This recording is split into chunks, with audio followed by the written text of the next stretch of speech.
You've made it to day 8, and today it's time to stop pushing to accept God and finally learn to choose Him. It's only day 8, but already I feel like we've been on an amazing journey. At the beginning, we learned to accept God's will for our life, and just yesterday, we learned that we're capable of serving God in amazing ways. And for some of you, throughout the past couple days, it may have been really hard for you to believe that mantra. But like I mentioned for me before, in my walk with Christ, that a lot of times I was just going through the motions.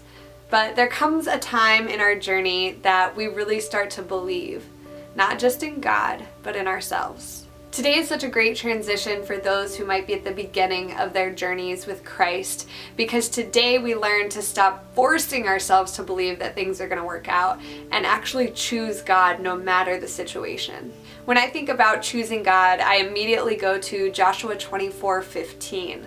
At this time in Joshua's life, many of the Israelites are starting to turn away from God and are starting to worship idols. And Joshua really sets himself apart and says this. He says, "If it is disagreeable in your sight to serve the Lord, choose for yourself today whom you will serve.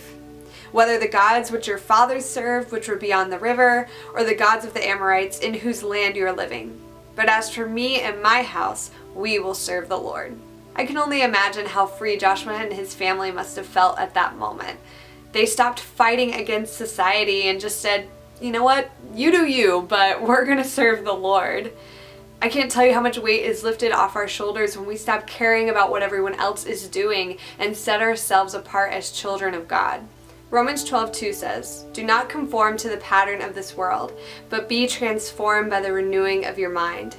Then you will be able to test and approve what God's will is, His good, pleasing, and perfect will." Only when we set ourselves apart and refuse to blend in with the rest of the world do we become witness to God's pleasing and perfect will. So I challenge you to choose God today and be joyful in the freedom that comes from serving Him.